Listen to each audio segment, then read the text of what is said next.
welcome to apnateacher.com. This is Murtaza Haider, your mathematics instructor for second year Sindh board. और इस lecture से हम बाकायदा अपने कोर्स का आगाज़ कर रहे हैं। तो इस कोर्स के अंदर हम क्या करने वाले हैं? इस कोर्स के अंदर हम जो आपका एग्जामिनेशन 2022 आप लोग अटैम्प्ट करेंगे, उसके अंदर जो 40% ऑफ द पोर्शन है that is comprised of MCQs, उसकी तैयारी करेंगे। और उसकी तैयारी के लिए मैंने आप लोगों के लिए क्या करा है, मैंने आप लोगों के लिए MCQs गैदर करे हैं फ्रॉम द पास्ट 10 ईयर्स।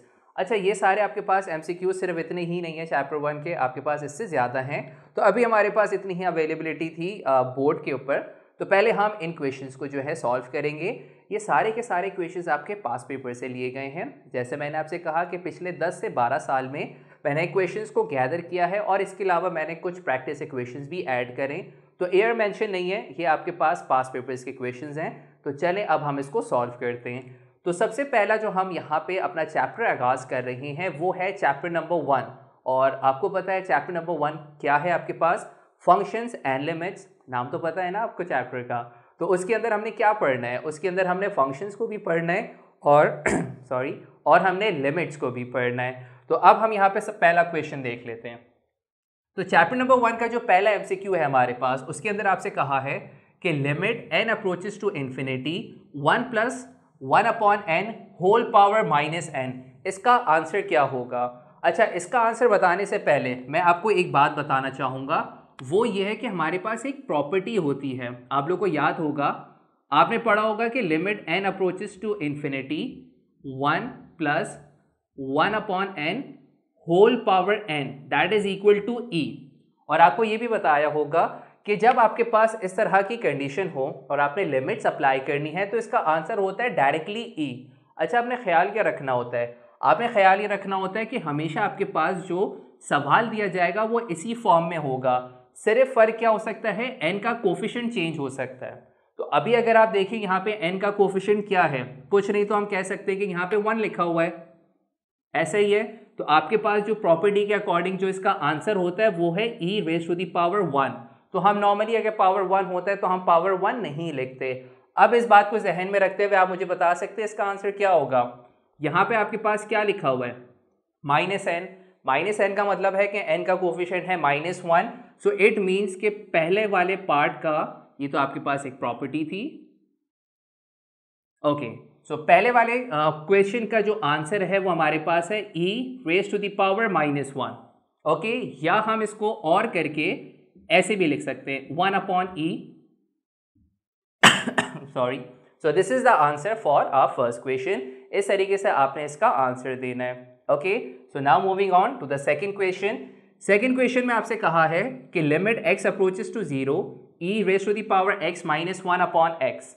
अच्छा, ये वाला भी जो क्वेश्चन है इसके अंदर आपने कोई सॉल्यूशन परफॉर्म नहीं करना, इसके अंदर आपने प्रॉपर्टीज याद रखनी है। और इस वाले की जो प्रॉपर्टी है हमारे पास, आप डायरेक्टली कह सकते हैं कि जो इसका आंसर है वो होता है 1। ओके, ये जो अपने प्रॉपर्टी गिवन है आप डायरेक्टली बता सकते हैं कि with the help of the property इस सवाल का आंसर है 1। आपने कोई भी सॉल्यूशन परफॉर्म नहीं करना, सिंपल प्रॉपर्टीज को याद रखना है। Okay, so now question number 3। Question number 3 में हमसे कहा है कि limit x approaches to 0 sin cx/x। अच्छा, अब ये एक ऐसा सवाल है कि जिसमें आप डायरेक्टली नहीं बता सकते कि इसका आंसर क्या है, आपको 1 से 2 स्टेप्स जो हैं वो परफॉर्म करने होंगे। अच्छा, अब इस क्वेश्चन को परफॉर्म करने के लिए जो प्रॉपर्टी आपको पता होनी चाहिए वो होती है limit x approaches to 0 sin x/x it is equal to what? It is equal to 1। Okay, तो अब आपने क्या याद रखना है? आपने ये वाली प्रॉपर्टी याद रखनी है और इसमें आप सिंपल कह सकते हैं कि अगर लिमिट x अप्रोचेस टू 0 है और साइन x/x। अच्छा, मैं आपको थोड़ा मुख्तलिफ अंदाज से ये कहना चाहूँगा। मैं ये कहना चाहूँगा कि ये तो आपके पास जनरल प्रॉपर्टी है, आपने जहन में क्या रखना है कि साइन का जो भी एंगल है अगर वो कंप्लीटली उसके डिनोमिनेटर में मौजूद हो तो लिमिट अप्लाई करने पे ये 1 बन जाता है। इस बात को जहन में रखिएगा। ये आपने इस MCQ के हवाले से ये छोटा सा फॉर्मूला या प्रॉपर्टी याद रखनी है। अब इसके अंदर हम इसको कैसे सॉल्व करेंगे? हमें क्या गिवन है? हमें गिवन है limit x approaches to 0 sine cx/x। अच्छा, अब हमारे पास साइन का एंगल क्या है? cx, अपॉन में क्या है x। क्या मैं ये वाली प्रॉपर्टी अप्लाई कर सकता हूँ? बिल्कुल नहीं कर सकता। क्यों? क्योंकि साइन का जो एंगल है वो CX है और डिनोमिनेटर में क्या है हमारे पास, सिंपल x है। तो हम एक काम ये कर सकते हैं कि एंगल नीचे लाने के लिए आप क्या कर सकते हैं, c से मल्टीप्लाई कर सकते हैं। अच्छा, मैथ्स ये कहते हैं कि अगर आप किसी भी किसी भी कांस्टेंट को अगर आप मल्टीप्लाई करवाएं तो आपने डिवाइड भी करना होगा। तो मैं साथ साथ इसको डिवाइड भी करवा रहा हूँ। एक और स्टेप में परफॉर्म कर सकता हूँ कि ये वाली टर्म ऊपर जाके मल्टीप्लाई हो जाती है, तो आपके पास ये क्या बन जाएगा, ये बन जाएगा c sine CX upon CX, ऐसे ही हो जाएगा। अब आप इसके ऊपर लिमिट अप्लाई कर लें और इस प्रॉपर्टी को जहन में रखें, साइन का जो भी एंगल है इस दफ़ा क्या है आपके पास CX, अगर वो नीचे मौजूद है सो बाय यूजिंग प्रॉपर्टी ये 1 की इक्वल होता है। तो इसका आंसर क्या हो जाएगा, c as it is, property की जगह 1 लिख दें, c को 1 से मल्टीप्लाई करें c, तो c है इसका करेक्ट आंसर। तो क्वेश्चन नंबर 3 का जो करेक्ट आंसर है वो है हमारे पास क्या, वो है हमारे पास c। ओके, चलें अब हम क्वेश्चन नंबर 4 को देख लेते हैं। अच्छा, क्वेश्चन नंबर 4 के अंदर अगर आप गौर से देखें, अभी तक आपके पास सिर्फ लिमिट के क्वेश्चंस आए थे, अब आपके पास एक फंक्शन का सवाल आया है।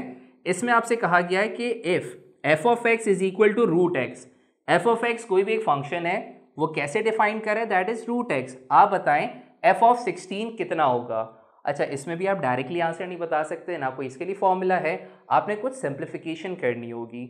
अच्छा, सिंप्लीफिकेशन कैसे करेंगे, पार्ट 4 के लिए आप सिंपल जहन में क्या रखें, फंक्शन है आपके पास under root x, F of 16 का मतलब क्या होगा, एफ ऑफ 16 का मतलब ये है कि फंक्शन में जहाँ जहाँ x है, जहाँ जहाँ x है वहाँ पे आप वैल्यू पुट करें 16।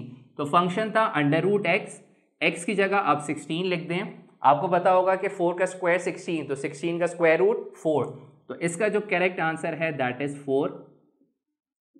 तो क्वेश्चन नंबर 4 का जो करेक्ट आंसर है वो है हमारे पास 4। Okay, now question number 5, again limit का सवाल आया है। इसमें आपसे कहा है कि limit x approaches to 0 sine x upon tangent x। अच्छा, अब ये वाला भी जो क्वेश्चन है, इस क्वेश्चन में कोई फॉर्मूला आप डायरेक्टली इस्तेमाल नहीं करेंगे, पहले आपने इसको थोड़ा सा सिंप्लीफाई करना होगा। तो जल्दी से इसको सिंप्लीफाई कर लेते हैं। तो पार्ट 5 के अंदर सवाल है limit x approaches to 0 sine x upon tangent x। अच्छा, मैं एक काम कर रहा हूँ, ट्रिग्नोमेट्रिक फंक्शन है, आपको पता है साइन x रहेगा, आप टेंजेंट की जगह साइन अपॉन कॉस लिख सकते हैं, बिल्कुल लिख सकते हैं, क्योंकि टेंजेंट साइन अपॉन कॉस के इक्वल होता है। उसके बाद हम एक काम और भी कर सकते हैं, ये वाले साइन x से ये वाला साइन x कैंसिल कर लें और इस कॉस x को आप लाके फर्स्ट टर्म से मल्टीप्लाई करवा दें। तो जब आप इसको सॉल्व करेंगे तो अगले स्टेप में हमारे पास क्या हो रहा है, लिमिट x अप्रोचेस टू 0, ये बन जाएगा हमारे पास cos x। अब आप लिमिट अप्लाई कर लें, सही है, लिमिट अप्लाई कर लें। लिमिट अप्लाई करने का मतलब ये है कि आपके पास लिमिट है x approaches to 0, it means जहाँ जहाँ x है वहाँ पे आप 0 लिख दें। तो जब आप लिमिट अप्लाई करेंगे तो ये हो जाएगा cos 0, कैलकुलेटर से cos 0 की आप वैल्यू निकालें, आपके पास आंसर आ जाएगा 1।